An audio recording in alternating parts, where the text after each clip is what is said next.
Hola, ¿qué tal? Buenas tardes. De vuelta con ustedes. Bueno, aquí en los controles Miriam Jiménez, pero hoy estamos en el espacio Junta Médica por Marién.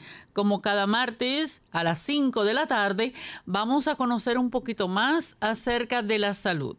Tenemos, pues, en este momento dos médicos, que está el doctor González y la doctora Débora, pero más adelante vienen los demás médicos. Iniciamos dándole las buenas tardes. Claro que sí, buenas tardes Miriam, buenas tardes Débora, buenas tardes a todas esas personas que están en sintonía con esta Radio Marién, los que nos sintonizan a través de las plataformas digitales, pues a esta hora inicia lo que es la Junta Médica. Buenas tardes a todos los que nos escuchan. Feliz nuevamente de estar otro martes con ustedes, pidiéndole a Papá Dios que nos ayude a llevar informaciones que realmente ustedes puedan utilizar y nada, tratar de aportar los conocimientos que hemos recibido todos estos años de estudio.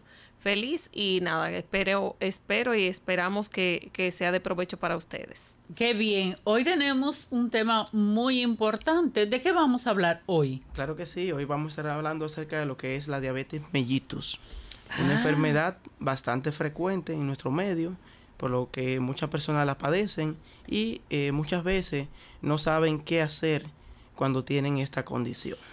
¿Por qué no hablar un poquito más allá? Uno siempre escucha, bueno, fulano tiene diabetes y punto. Sí, claro. ¿Verdad? Como con ese punto y ya. Pero cuando decimos diabetes mellitus, ¿qué quiere decir esto? Claro que sí. Miren, antes de dar la conceptualización de lo que es la diabetes mellitus, quiero decirle a las personas que nosotros todos tenemos un órgano dentro de la cavidad abdominal que se llama páncreas. El páncreas está localizado justamente por detrás del estómago. Ese órgano lo que hace es que libera insulina. Entonces, la diabetes, ¿qué es la diabetes como enfermedad? Es una condición en la cual existe una intolerancia a lo que son los carbohidratos, producto de que este órgano no libera insulina. ¿Para qué? Para que esa azúcar que nosotros ingerimos sea guardada en los músculos y en los demás tejidos. ¿Qué pasa? Para hacer síntesis, nosotros cuando ingerimos algo dulce, llega al estómago. En el estómago, pues ahí se liberan algunos, en este caso se libera lo que es la hormona, la insulina, se reabsorbe y esa insulina favorece que ese azúcar que nosotros ingerimos pase a lo que es los músculos y sea guardada, almacenada. Esa insulina sirve como llave para guardar esa glucosa. ¿Qué pasa? Cuando hay diabetes mellitus, el páncreas no libera insulina o la cantidad que libera es una cantidad muy deficiente. Es decir, mínima. Mínima en ocasiones. Entonces, ¿qué debemos tener presente en este caso? Que en nuestro país es muy frecuente. Incluso se dice que aproximadamente un 12% de la población la padece. O sea que hay una cantidad considerable que sufre de diabetes mellitus. Por lo tanto, es importante saber y conocer sobre ella. ¿Cuáles son las posibles, los diferentes tipos de diabetes que existen? Bueno, está la diabetes mellitus tipo 1, que es cuando el páncreas no libera nada de insulina. Por lo tanto, esas son las personas que necesitan regularmente todos los días inyectarse la insulina. La insulina. Entonces, esa es una diabetes mellitus tipo 1.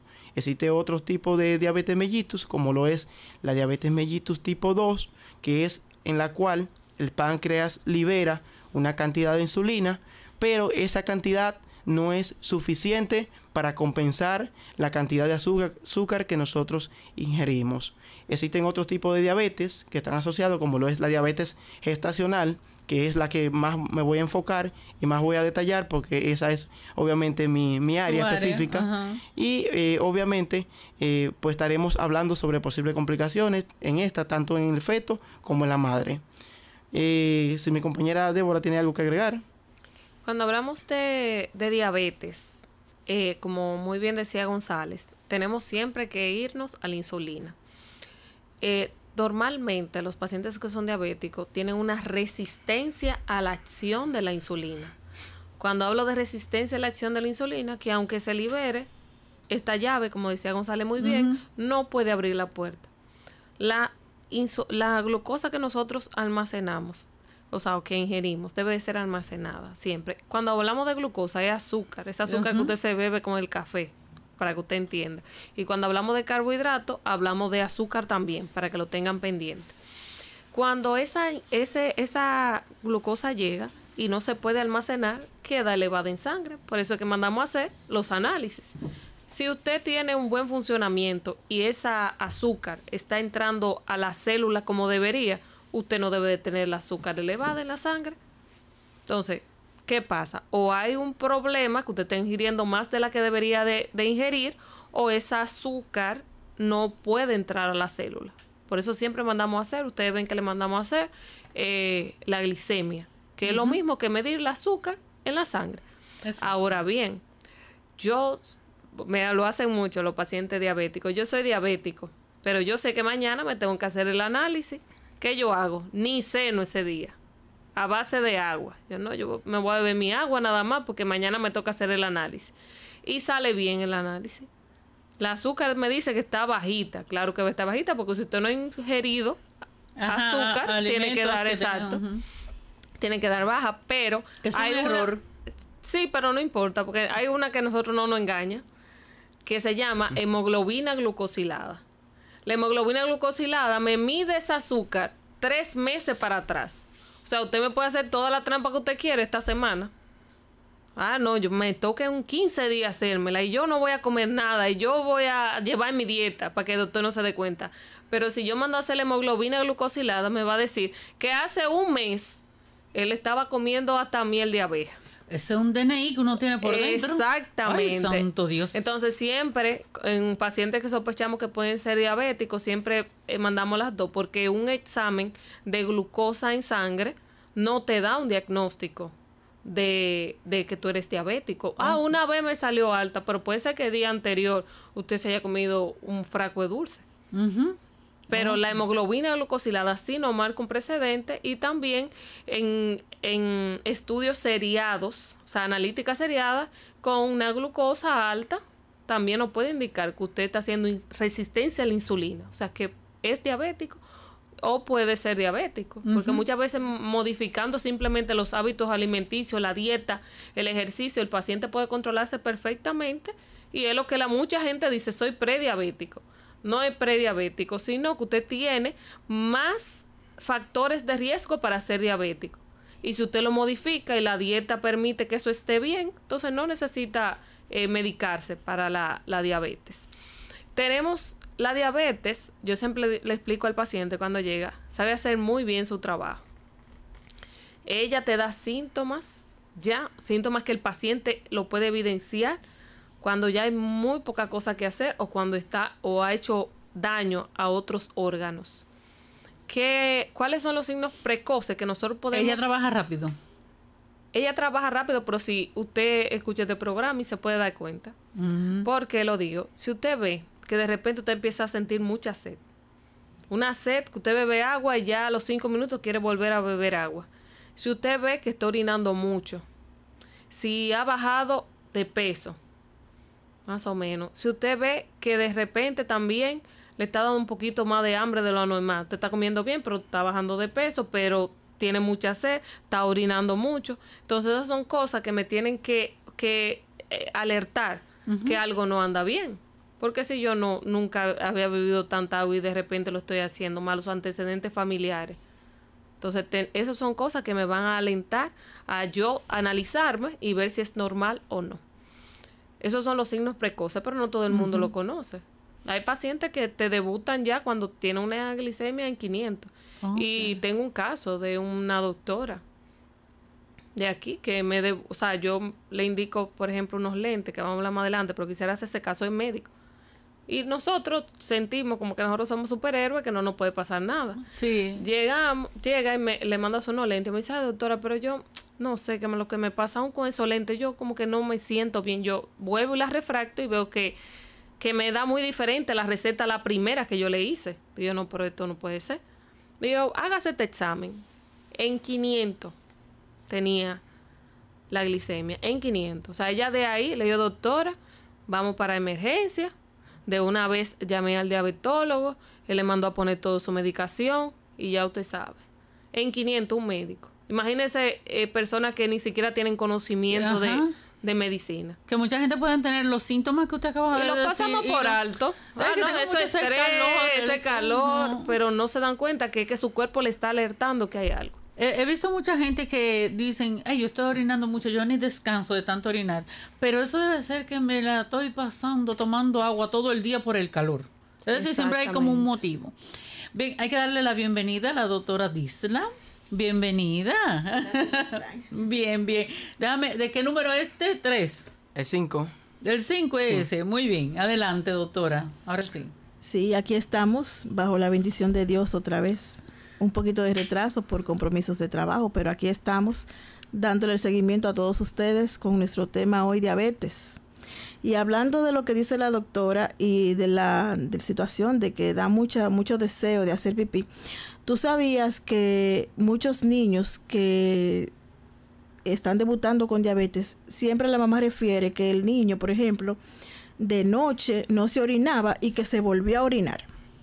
Y una vez se dice, pero mira, ese niño que no se orinaba antes y ahora volvió para atrás, esas son cosas de eso, son mañas. Y es, claro, y eso es un signo de que puede ser una diabetes que esté en debut.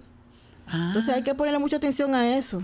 Hay muchos niños que pueden tener diabetes porque uno lo ve como más con los adultos y eso, pero con los niños casi no escuchamos. La diabetes no discrimina edad. Inclusive, bueno, ya el doctor sabrá que cuando una madre es diabética, el niño también puede nacer con una enfermedad asociada a eso. Y no hay una edad, o sea, para decir, se libra a un niño de 1 año o de 2 años, no hay discriminación. Podemos hacer el diagnóstico a cualquier edad. Pero después, cuando tú eres niño y viene con esto, no hay cura para él, siempre va a sufrir de diabetes. Regularmente, cuando se hace un diagnóstico de una enfermedad a temprana edad, es porque es posible que tenga que ver con un componente genético.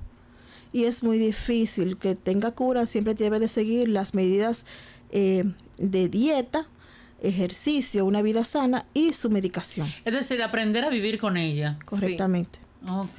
Uy, eso es triste, ¿verdad?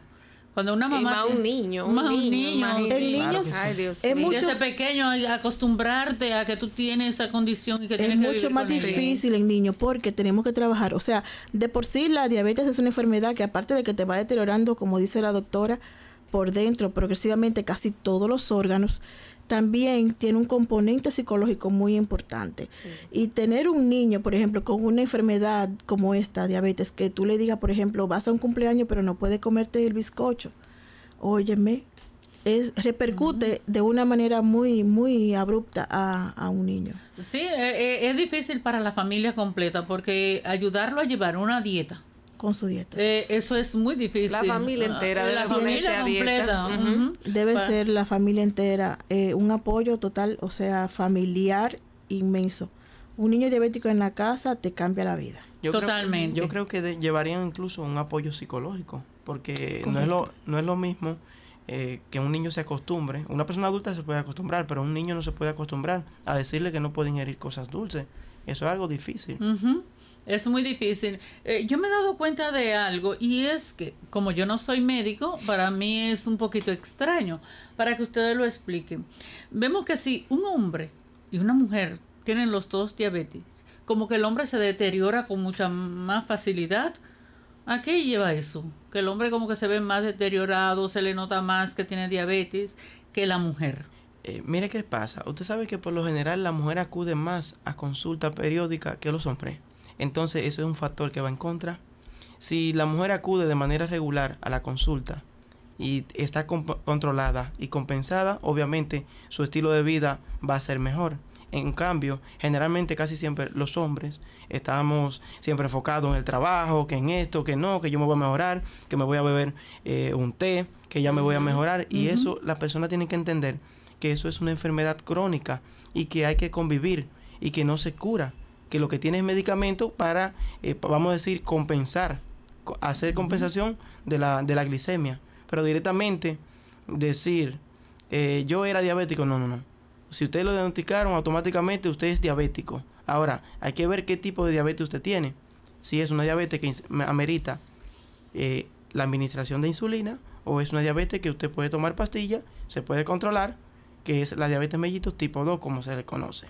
Okay. También hay otro tipo de diabetes, que es la diabetes que se presenta en las pacientes gestantes, en la paciente embarazada.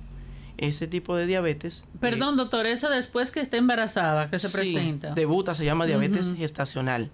Debuta por primera vez durante el embarazo, porque si no sería una diabetes pregestacional, porque obviamente en este caso hay que hacer el diagnóstico diferencial. Siempre y cuando nosotros tenemos, por ejemplo, en la consulta, una paciente que es diabética gestacional, tenemos que investigar los antecedentes de esa paciente, a ver si ella ha tenido en algún otro momento la glicemia o la glucemia alterada. En este caso nosotros la captamos, hacemos el diagnóstico.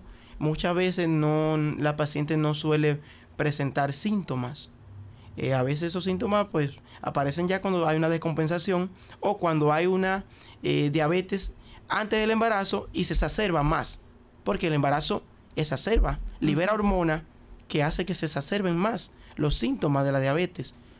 Ok, que se desarrollen más, ¿usted quiere decir? Sí. Hace para ampliar un poquito. Durante el embarazo se liberan varias hormonas. Dentro de ello se libera una que se llama lactógeno placentario. Se liberan otras hormonas como lo es los estrógenos, la progesterona.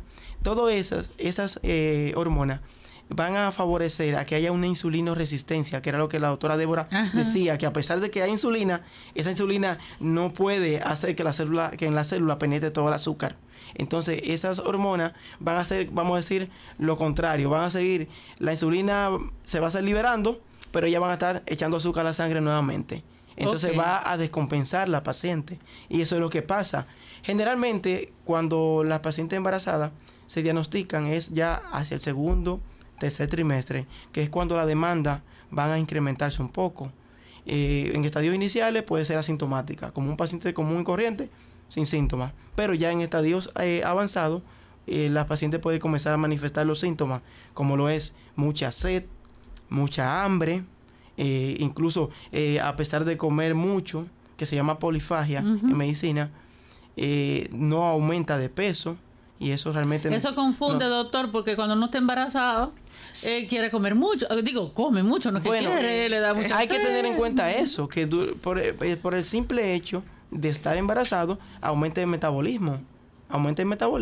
Y eso también le causa muchas cosas. Pero hay otros síntomas, tenemos que descartarlo. Orina mucho.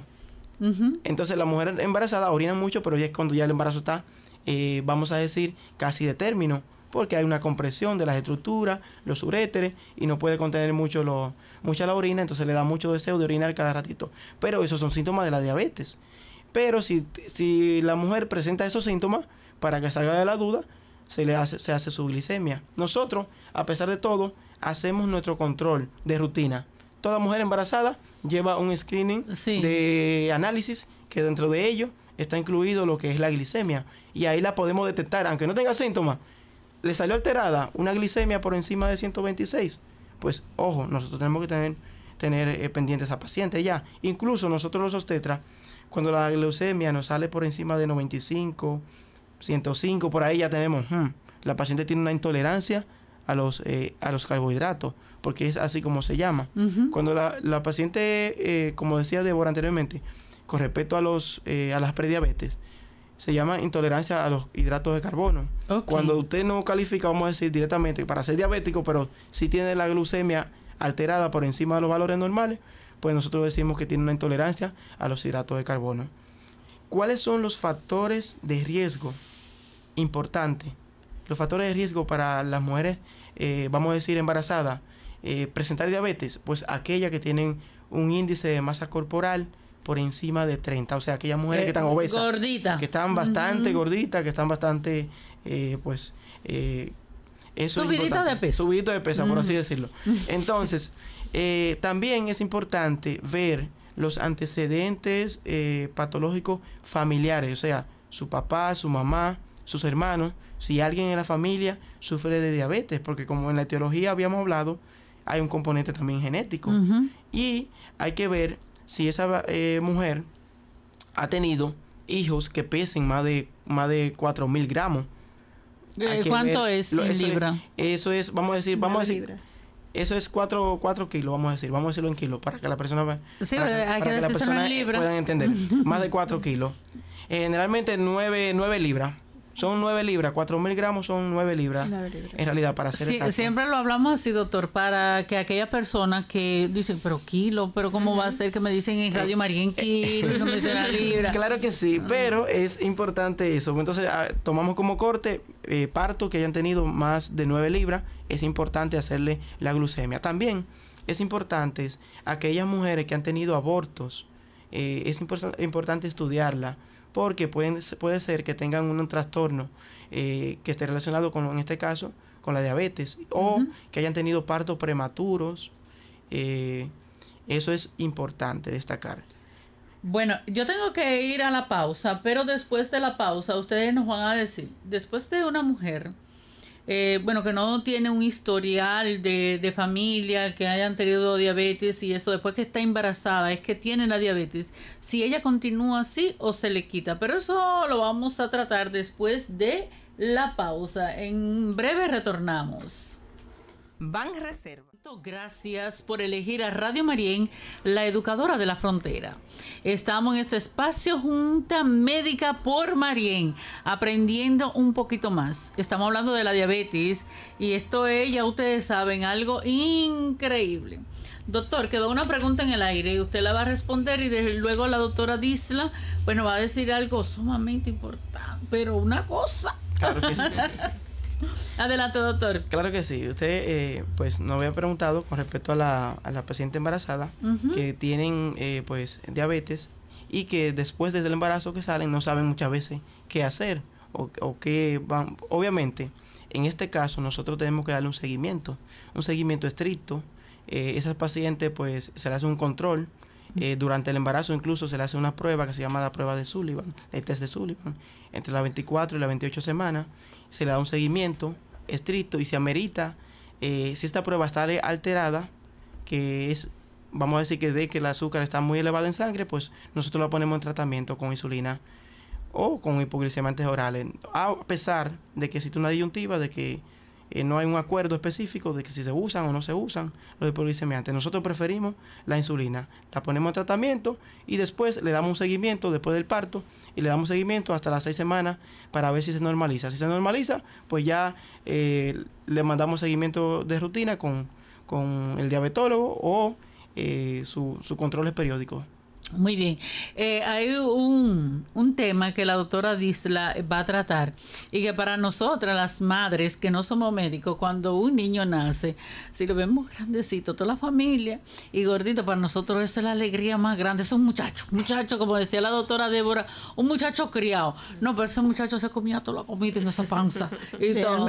Pero realmente, ¿qué es lo que pasa, doctora, con esto? Bueno, cuando el doctor ya tiene su paciente en su embarazo con su diabetes, ¿qué sucede? Que el niño de esa madre que es diabética puede nacer también con una condición asociada a esa diabetes.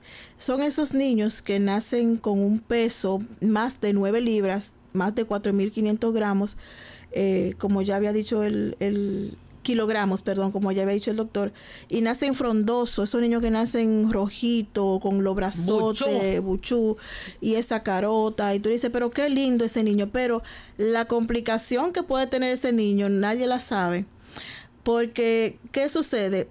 La madre está condicionada a un aporte, o sea, no a un aporte, sino a tener el azúcar en la sangre tan alta, y eso también el niño también va a tener niveles de azúcar, o sea, va a estar trabajando con niveles de azúcar altos, y todos esos tejidos, todos esos órganos del niño se van aumentando también de tamaño asociado a ese aporte de glucosa, de azúcar.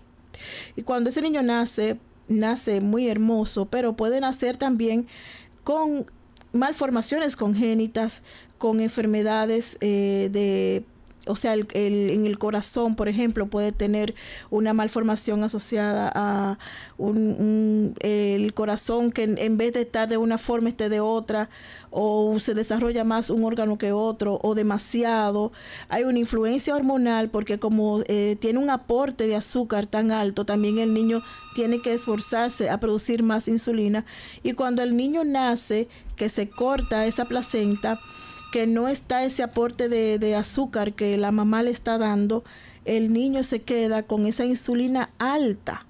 ¿Y qué pasa? El niño comienza a hacer hipoglicemia. O sea, el azúcar de él baja porque ya él, como él no tiene el aporte, ya él no tiene la enfermedad en sí, él no produce, o sea, no tiene exceso de azúcar, él lo que tiene es un exceso de insulina y comienza como a hacer hipoglicemia, una baja de azúcar.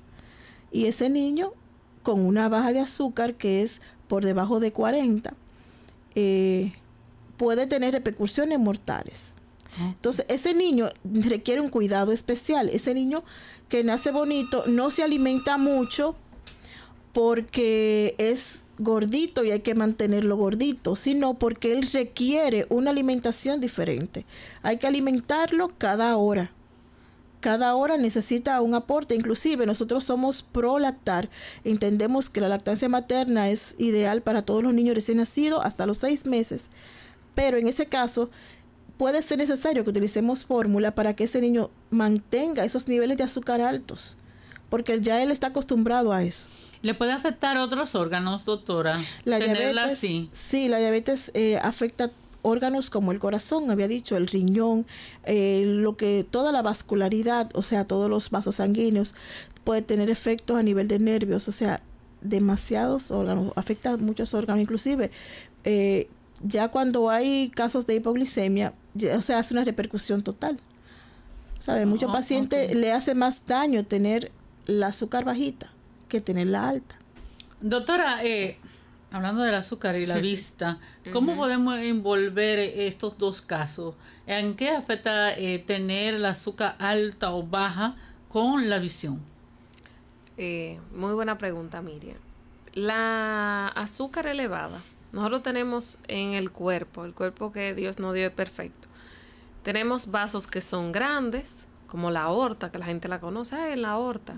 Tenemos vasos que son un poquito más pequeños, por ejemplo, las arterias que llevan la sangre a los riñones. Y así consecutivamente vemos que pues, tenemos vasitos sanguíneos que incluso llegan al dedito, que son pequeñitos. Entonces, ¿qué pasa? La azúcar elevada daña los vasos pequeños. Por eso es que un paciente que se da un golpe en el pie, los dedos, pueden llegar a amputárselo, a amputaciones, porque daña específicamente los vasos más pequeños del cuerpo. Eso es lo que daña a él. Vemos pacientes, por ejemplo, que tienen disfunción eréctil, porque los vasos que se encuentran a nivel del pene son pequeñitos y no pueden llevar los cuerpos cavernosos, y ahí él no puede tener una erección. Tenemos entonces que los ojos tienen una vasculatura pequeña, porque el ojo en sí es pequeño.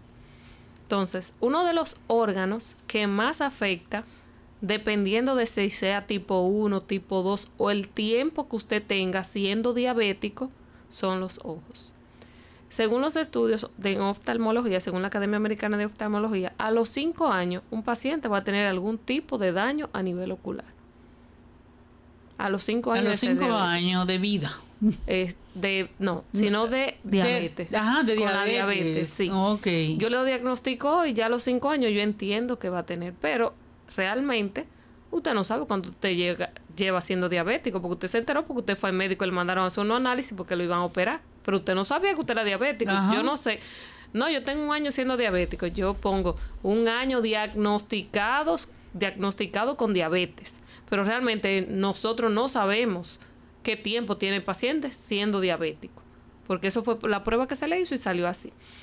A nivel ocular, hay algo que se llama retinopatía diabética, que lleva 4 estadios, la estadio 1, estadio 2, el paciente con dieta, ejercicio, control de la glucosa en sangre, el paciente no tiene ningún daño, todo perfecto. pero tenemos la tipo 3 y la tipo 4 que hay que tratarlo con láser, con cirugía, con inyecciones, y aún así el paciente es difícil alcanzar una visión 20/20. Es muy complicado. En los países industrializados es la primera causa de ceguera, la retinopatía diabética, porque yo me sorprendí en el 2018 cuando yo fui a México y yo estaba buscando agua. México es el país que tiene índice de, tanto a nivel adulto, o sea, como también a nivel de niños, el número 1 de Latinoamérica en diabetes. Y yo me sorprendí. La dieta. Yo veo que estoy buscando agua en un supermercado allá y yo me cansé de buscar esa agua. Y cuando le pregunto, aquí por lo menos tenemos la costumbre que el agua está ahí adelante en el mostrador. Usted va, tiene sed y usted se bebe un agua. En el último lugar allá. Ah, ¿y el agua? Ah, eso está allá atrás.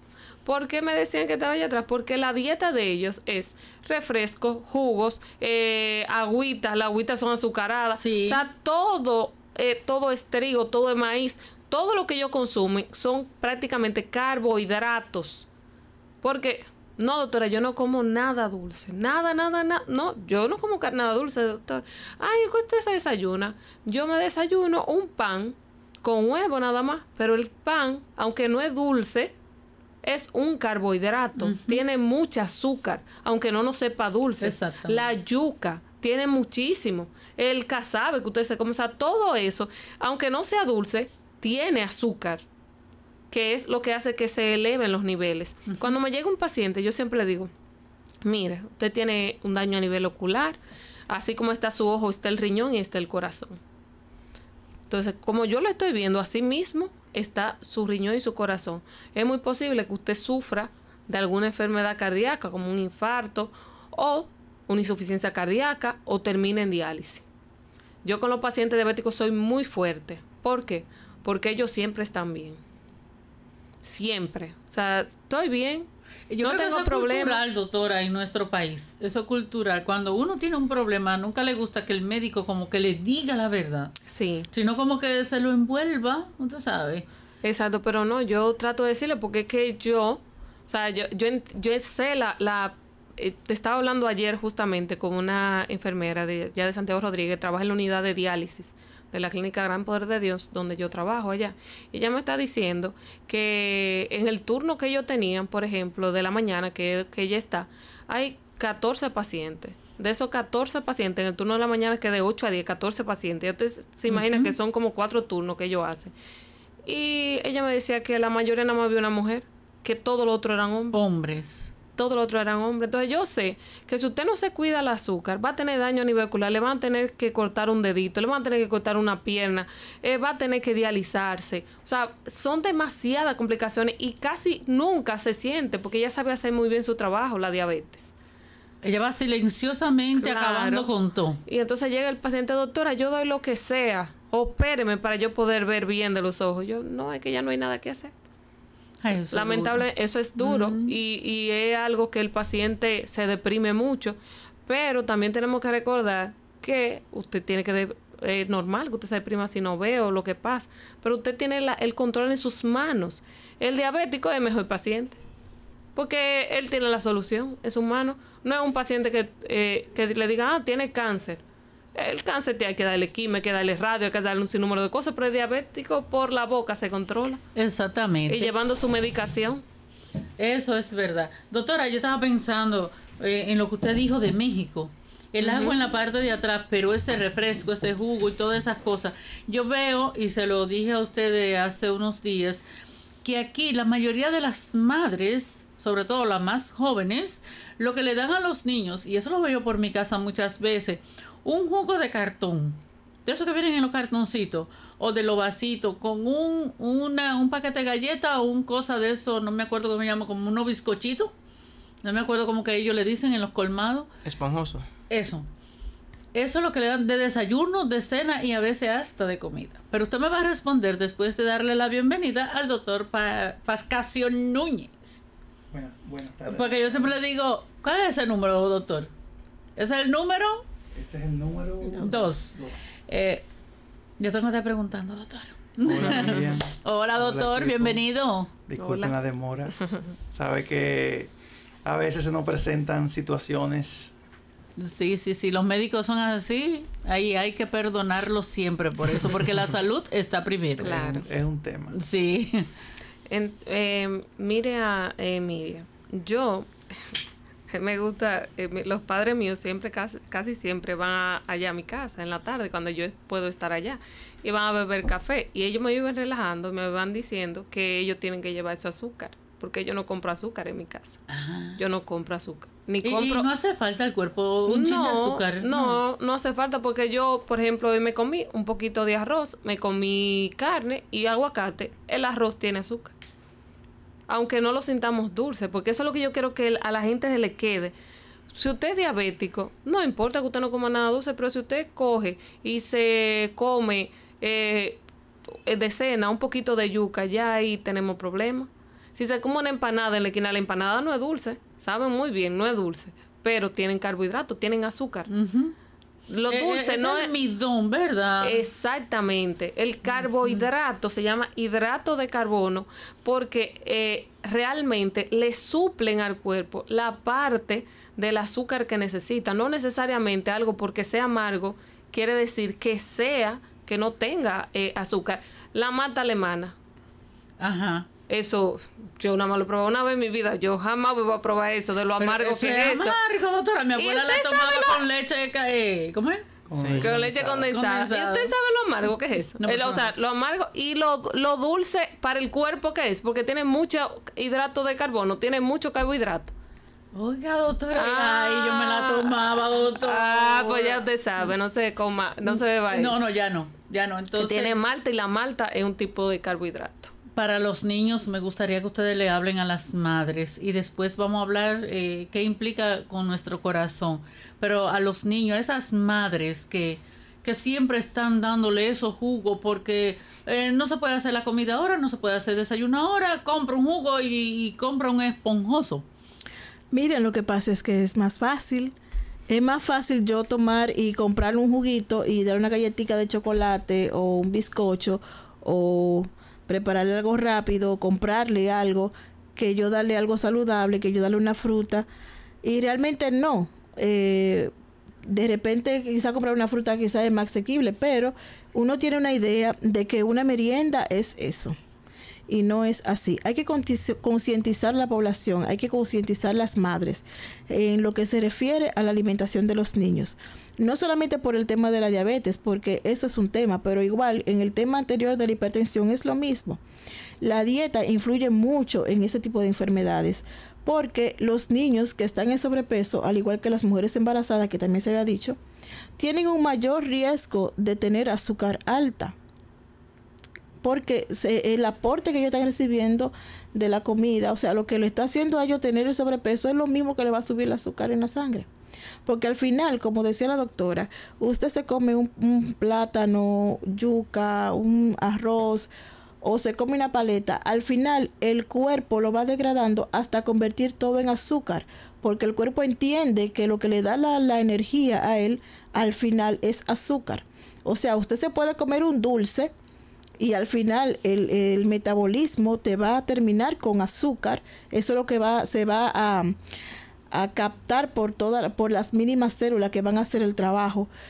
Y si te comes un poco de arroz, por ejemplo, que no es dulce, es lo mismo. Al final el cuerpo lo va desbaratando hasta que hace azúcar. Él lo va a entender así. Okay. Entonces hay que trabajar con la alimentación, con el ejercicio, el sedentarismo de los niños, para que en un momento determinado este tipo de enfermedades vayan desapareciendo. Que en un futuro ellos no padezcan de diabetes. Doctor, sí, dígame, doctora. Y en ese sentido también, para hacer un poquito de paréntesis, tomar siempre en cuenta los signos de alarma para detectar este tipo de enfermedades. Cuando, por ejemplo, en un niño es difícil a veces hacer el diagnóstico de diabetes. Lo confundimos mucho a veces con las infecciones de vía urinaria, porque el niño viene con dificultad, o sea, con mucha necesidad de ir al baño y viene vomitando, viene con mareos, y esos son signos de una azúcar alta. Por eso siempre necesitamos hacer la prueba de azúcar en todos los pacientes de rutina, Por ejemplo, ya un niño viene a la consulta y yo le voy a mandar análisis, yo se la pongo. Porque siempre hay que estar con un paso adelante. Tomar todos esos datos, sí. Porque siempre que vienen a la emergencia, que uno le pueda hacer el diagnóstico ya con los síntomas floridos, es porque tienen ya un grado de severidad. Ok. Doctor, ¿cómo afecta la diabetes, la presión arterial, el corazoncito y todo eso? Bueno, mira, con el corazón el tema es un poquito más delicado, porque la hipertensión y la diabetes son hermanas mellizas, casi. Un paciente diabético es un paciente que a corto, a largo, a mediado plazo va a terminar siendo hipertenso, porque los niveles altos de azúcar me llevan a una condición proinflamatoria, es decir, me inflama todo lo que es el endotelio vascular, las arterias se inflaman, porque hay una liberación de unos interleuquinas, factores de necrosis tumoral, que son prácticamente los que me producen inflamación tisular en cualquier tejido. Con el tiempo, ese tipo de arteriopatía que tú ves en los pacientes que a veces le amputan un dedo por un pie diabético, significa que las arterias de las piernas se van colapsando y se van dañando. Pero ese mismo daño que ocurre en las piernas no está excepto de otros órganos. Es decir, en los ojos pasa lo mismo, una retinopatía diabética. En el corazón pasa lo mismo, una cardiopatía isquémica. Es decir, todas las arterias se me van dañando y se me van tapando poco a poco. En el caso de estos pacientes diabéticos, el problema peor radica en que muchas veces pasan asintomáticos. Los pacientes te hacen neuropatía diabética. ¿Qué significa? Que también me daña las terminaciones nerviosas, tanto del corazón como de las extremidades. Estos pacientes tú ves que tropiezan con las esquinas de la cama y no sienten absolutamente nada. Terminan con una infección en un pie, pierden el pie, le amputan el pie y siguen sin sentir ningún tipo de síntoma. Pacientes que te hacen un infarto y no presentan ningún tipo de síntoma, pero el paciente te llega agonizando a la clínica. Le haces un electro, un infarto. Nunca tuvo síntomas. Porque ya los órganos están totalmente dañados. El sistema nervioso, que es lo que manda las señales de dolor al cerebro, están completamente destruidas. Los cables de corriente que me le avisan a las neuronas que hay algo afectándome el corazón o los miembros inferiores o algo, está prácticamente dañado. Es como si tuviera una anestesia. Exactamente. Es como una anestesia generalizada. Entonces, por eso tú ves que hoy en día fabrican calzados, es decir, zapatos específicamente para personas diabéticos, que son como acolchados, un poquito más redonditos, que si tropieza con algo, como que amortigua un poquito el trauma, por ese mismo tipo de situación. Para que no vayan a tener un futuro, traumatismo.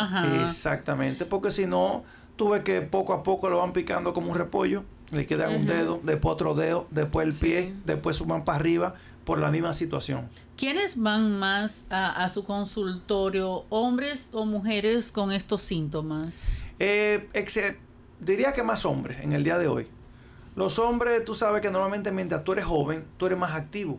Pero a medida que van entrando en edad, el trabajo no te da tiempo de realizar ningún tipo de actividad física, hacer deporte. Muchas veces las mujeres, tú sabes que todavía tenemos una cultura un poquito atrasada en ese sentido. Todavía tenemos muchas mujeres que son únicamente amas de casa, que el hombre es el sustento de la familia. Entonces el hombre llega y lo que la señora hizo, eso comió y se acostó. De ahí no va a pasar. Entonces, el sedentarismo, no practicar ningún tipo de actividad física, el aumento del volumen corporal, del índice de masa corporal, la obesidad, la resistencia a la insulina, a la larga te va a llevar a una diabetes. Entonces, mira, hay un término para que muchas personas entiendan. Ahí me han preguntado pacientes, doctor, cuando usted me dice que yo soy sedentario o que soy sedentarismo, ¿a qué usted se refiere? Porque, por ejemplo, yo camino todos los días de mi casa al trabajo, que son como casi 2 kilómetros. Y dentro de la casa. Exacto. Y yo tengo que subir 2 escaleras en el trabajo mío. Yo no soy ningún sedentario. No tiene nada que ver. Según la Sociedad Europea de Cardiología, cuando yo determino que alguien es sedentario o no, toda persona que me realice al menos 45 minutos de un ejercicio cardiovascular, al menos 3 veces a la semana, no es sedentario. Es decir, necesito mínimo 45 minutos 3 veces al día. Caminata, bicicleta, aeróbico, pero 45 minutos con un mínimo de 3 veces a la semana para yo decirte que tú no eres sedentario. Si tú me cumples con eso, no eres sedentario. Ahora, si no cumples con ese objetivo, entra dentro de un grupo de riesgo que a largo plazo, sumado con la obesidad, el tabaquismo, los factores genéticos, hereditarios, tienen una alta probabilidad de terminar siendo diabético. Veo que, y eso va para cualquiera de ustedes, veo que hay muchos hombres, y perdón que haga como mucho hincapié en los hombres, porque cada vez que tú ves un caballero aquí y lo ves como así enfermito, tú dices, ¿qué es lo que tiene? Ay, está diabético. Vuelve y lo ve, ay, pero ese muchacho de mi edad, ¿por qué está así? Está diabético. Al parecer que aquí también hay que ayudar psicológicamente, porque tenemos el pensamiento de que si un hombre tiene diabetes, se acabó como hombre. Su erección, ustedes saben que eso es número 1 para un hombre. Su erección está terminada. Entonces, como que psicológicamente no se está ayudando mucho en esa parte. Sí. Usted sabe que el factor emocional es importante. De hecho, uno de los pilares para el tratamiento de los pacientes diabéticos es la educación diabetológica. Primero para tú combatir tu enemigo, tú primero tienes que conocerlo. Entonces, ¿qué pasa? La diabetes, como es una enfermedad que te va lentamente destruyendo, por así decirlo, el corazón, la vista, los riñones, esos son los órganos diana, pero te afecta más estructura del cuerpo. Entonces, muchas veces hay personas que por el simple hecho que le digan, tú eres diabético, te va a poner como fulano, porque siempre hay personas que tienen como referencia a otro, y usted le dice diabético, y conocen a alguien que siempre estuvo complicado, descompensado, pero ese es el problema. Lo primero que debe hacer esa persona es conocer la enfermedad para afrontarla. ¿Y cómo? Con ayuda profesional. Vamos a ponerte una dieta, vamos a indicarte, vamos a realizar ejercicios. Si usted era sedentario, vamos a realizar ejercicios. ¿Por qué? ¿Por qué el ejercicio es bueno con los pacientes diabéticos? Porque el azúcar que está en la sangre circulando, a pesar de que no hay insulina, si usted hace ejercicio, ella puede entrar al músculo y guardarse. ¿Usted sabía que era por eso? Claro que sí. Sabía. Aún a pesar, por eso no es por el gusto, ni porque los médicos joden mucho, ni por nada que le mandan a hacer ejercicio porque lo ven gordito a usted y le molesta. No, a nosotros no nos molesta que la gente esté gordo. Ahora, las repercusiones sobre la salud que tiene esa obesidad, sí es la que nos afecta a nosotros. Entonces, ¿qué es lo importante? Conocer, realizar ejercicio, acudir a su cita periódica. Generalmente un diabético, si está compensado, pues obviamente no va a evolucionar de la manera que nosotros pues lo estamos describiendo así, tan tedioso. Ok. Y para que tú entiendas algo, Miriam, y a toda la audiencia. Hoy en día, en medicina, todas las enfermedades crónicas, todas, ameritan una interconsulta con psicología. Porque una de las pautas principales es que el paciente acepte su problema, que es un problema muy, muy grave hoy en día de hoy. Tú le dices a un paciente que me pasa a mí todos los días, mire, tiene el azúcar exageradamente alta y la hemoglobina glicosilada me está confirmando que usted es diabético. No, doctor, no me vaya a poner pastillas, que eso yo me pongo a hacer mi comida y mi cosa, empiezo a caminar y yo solo controlo. Yo sé cómo controlarme eso. Te dicen muchos pacientes. Sí, eso es verdad. No aceptan. Te dicen, no, yo sé cómo controlarme eso, doctor. No me vaya a indicar nada, que yo sé cómo resolver eso. Entonces, hasta que tú no aceptes el problema, la parte del tratamiento, porque como médico somos un guía para tu mejoría, pero es un trabajo 50-50. Yo pongo 50, tú pones 50. Si tú me dejas todo a mí o dejo todo sobre ti, no va a llevar el curso que yo quiero. Es decir, que tú tienes que aceptar el problema. Cuando tú asumas que tú eres diabético, que tienes que llevar cierto tipo de reglas en tu vida a partir de ese momento, ciertos medicamentos, todo va a mejorar. Pero si no aceptas... ¿Cuándo es la parte como que uno llega a que hay que obligatoriamente ponerse insulina diario? Miren qué pasa. Cuando usted no logra una compensación de los niveles de glucemia dentro de los valores que son aceptados, vamos a decir, como normales, entonces ahí es donde recurrimos en última instancia a indicar la insulina. Ojo, en última instancia, la insulina, a menos que sea un paciente diabético tipo 1 que amerita insulina de entrada, pues nosotros ahí sí, obviamente la amerita. Pero ¿qué pasa? Cuando los valores de glucemia no se logran compensar, por debajo vamos a decir de 126, nosotros pues tenemos que recurrir a utilizar lo que es la insulina. Nosotros usualmente manejamos a esos pacientes en coordinación con el diabetólogo y pues ya él le va a calcular la dosis que le corresponde, porque los pacientes diabéticos requieren de un manejo multidisciplinario de todo. Ojo, hay muchas personas que tienen una falsa noción que dicen, te vas a poner insulina, la insulina te destruye, la insulina te acaba. Eso es justamente quería hacer la salvedad. Eso es un error. Eso es el error más grande.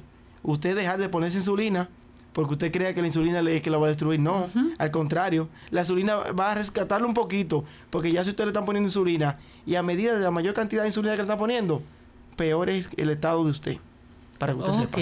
Y realmente también hay momentos que usted tiene mucho tiempo siendo diabético y ya igual que le ponen una droga, esa droga ya no está haciendo su efecto. Entonces, ya como está pasando eso, le ponen insulina también para que el hígado descanse, porque todos los medicamentos, yo le digo a todos los pacientes que todos los medicamentos tienen efectos secundarios. A nivel, esos medicamentos que usted lleva 10 años bebiendo, o sea, es posible que le hagan daño a nivel hepático, a nivel del hígado, a nivel de los riñones.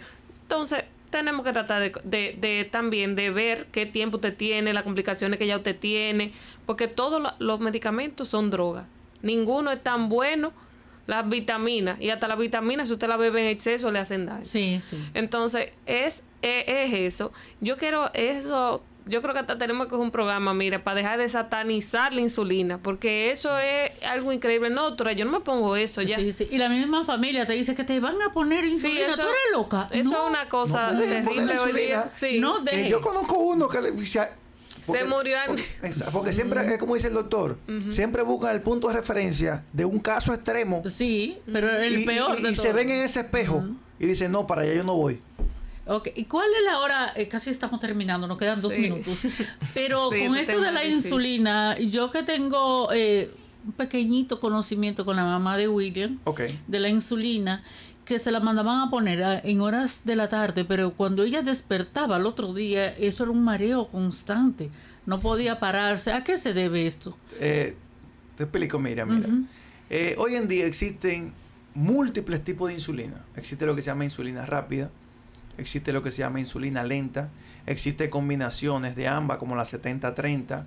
Es decir, que existen insulinas que actúan en cuestión de minutos en la sangre, pero existen otras que es para que se me mantenga durante mayor tiempo sus niveles o su concentración en la sangre. Entonces hay que ver el tipo de insulina que le pusieron, porque hay algunas que es una sola dosis diaria, hay otras que tú fraccionas un 60% en la mañana, un 40 o un 30% en la noche. Entonces todo varía en ese tipo de situación. Han habido muchos avances. Hoy en día existe hasta una bomba de infusión continua. A los niños diabéticos tipo 1 le ponen un aparatico conectado en el tejido subcutáneo, que le va liberando insulina según los niveles de glicemia. El aparatico directamente me controla todo. No tiene que inyectarse. Oye. Nada. Eso es como si fuera un teléfono que él tiene colgado en la cintura. Y ese aparatico me va midiendo continuamente cómo están los niveles de azúcar en sangre. Y dependiendo de cómo esté el nivel de azúcar en sangre, él libera la cantidad de insulina que él considera. Claro, esos son equipos costosos que todavía aquí se ha hecho un poquito difícil, pero algún día llegará. Sí, si Dios quiere. Sí, porque ella después que cambió el horario de ponerse la insulina, que el doctor Sánchez fue quien le cambió el horario, le dijo, no, usted se la va a tomar en horas de la mañana. Ay, pero la doña es una gran doña. Hemos ido a verla. Sí, el doctor la conoce muy bien y sabe que los cambios han sido muy favorables. Sí, después que fue siempre.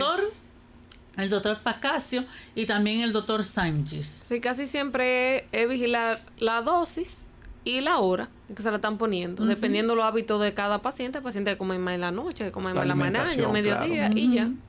Ay, pero no aprende mucho, señores, esta diabetes, de esta diabetes, vamos a tener que hablar. Nos falta mucho, porque diabetes es un tema, es difícil para nosotros con los pacientes, porque la mayoría, no vamos a decir todo, pero un 40% de los pacientes que yo estoy viendo ya en edad después de los 50 años son diabéticos o están empezando a tener niveles de glicemia elevados. Eso se debe también a la alimentación, ¿verdad? Hay una carga genética muy grande también. Bueno, damas y caballeros, llegamos a la parte final. Siempre es tan chulo hablar con usted y uno aprende tanto de una forma tan natural, sin muchos, ¿verdad? Muchísimas gracias. Uno de ustedes que quiera ya agradecer público en general. Agradecerles su sintonía. Recuerden siempre mandar sus preguntas por WhatsApp, también llamar. Hoy vimos que estaban llamando, pero como el tema estaba tan interesante, no era bueno salirnos del tema, sino para que ustedes aprendieran. Pero vamos a estar ahí prestos para siempre responderle preguntas, y también por las redes sociales de Radio María. Si quieren algún tema específico, nosotros hacemos una programación mensual, pero si quieren algún tema también pueden decirle, díganle que hable de tal tema y nosotros lo tomamos en cuenta. Siempre vamos a estar, pero para ustedes.